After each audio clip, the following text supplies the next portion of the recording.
ایک سفر میں رسول اللہ صلی اللہ علیہ وآلہ وسلم ہم سے پیچھے رہ گئے، پھر آپ ہمارے قریب پہنچے تو عصر کی نماز کا وقت ہو چکا تھا یا تنگ ہو گیا تھا اور ہم وضو کر رہے تھے۔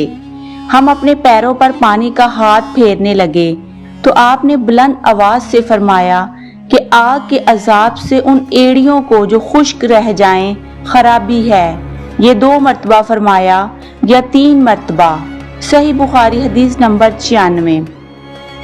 رسول اللہ نے فرمایا کہ 3 شخص ہیں جن کے لیے 2 گنا اجر ہے، ایک وہ جو اہل کتاب سے ہو اور اپنے نبی پر اور محمد پر ایمان لائے، اور دوسرے وہ غلام جو اپنے آقا اور اللہ دونوں کا حق ادا کرے، اور تیسرے وہ آدمی جس کے پاس کوئی لونڈی ہو جس سے شب باشی کرتا ہے اور اسے تربیت دے تو اچھی تربیت دے، تعلیم دے تو عمدہ تعلیم دے، پھر اسے آزاد کر کے اس سے نکاح کر لے تو اس کے لیے 2 گنا اجر ہے۔ صحیح بخاری حدیث نمبر 97۔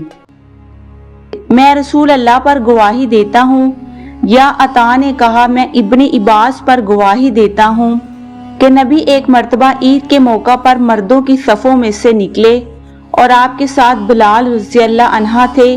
آپ کو خیال ہوا کہ عورتوں کو خطبہ اچھی طرح نہیں سنائی دیا تو آپ نے انہیں علیحدہ نصیحت فرمائی اور صدقے کا حکم دیا۔ یہ واز سن کر کوئی عورت بالی اور کوئی عورت انگوٹھی ڈالنے لگی اور بلال اپنے کپڑے کے دامن میں یہ چیزیں لینے لگے۔ صحیح بخاری حدیث نمبر 98۔ یا رسول اللہ، قیامت کے دن آپ کی شفاعت سے سب سے زیادہ سعادت کسے ملے گی؟ تو رسول اللہ نے فرمایا، اے ابو ہریرہ، مجھے یقین تھا کہ تم سے پہلے کوئی اس کے بارے میں مجھ سے دریافت نہیں کرے گا، کیونکہ میں نے حدیث کے متعلق تمہاری حرص دیکھ لی تھی۔ سنو، قیامت میں سب سے زیادہ فیض یاب میری شفاعت سے وہ شخص ہوگا جو سچے دل سے یا سچے جی سے لا الہ الا اللہ کہے گا۔ صحیح بخاری حدیث نمبر 99۔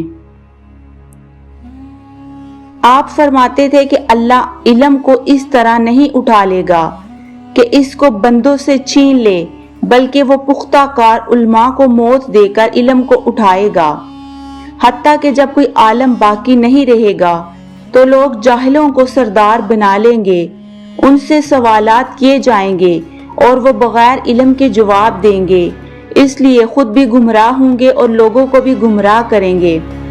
صحیح بخاری حدیث نمبر 100۔ عورتوں نے رسول اللہ سے کہا کہ آپ سے فائدہ اٹھانے میں مرد ہم سے آگے بڑھ گئے ہیں، اس لیے آپ اپنی طرف سے ہمارے واز کے لیے بھی کوئی دن خاص فرما دیں۔ تو آپ نے ان سے ایک دن کا وعدہ فرما لیا۔ اس دن عورتوں سے آپ کی ملاقات کی اور انہیں واز فرمایا اور مناسب احکام سنائے۔ جو کچھ آپ نے ان سے فرمایا تھا اس میں یہ بات بھی تھی کہ جو کوئی عورت تم میں سے اپنے 3 لڑکے آگے بیچ دے گی تو وہ اس کے لیے دوزخ سے پناہ بن جائیں گے۔ اس پر ایک عورت نے کہا، اگر دو بچے بیچتے؟ آپ نے فرمایا ہاں، اور 2 کا بھی یہ حکم ہے۔ صحیح بخاری حدیث نمبر 101۔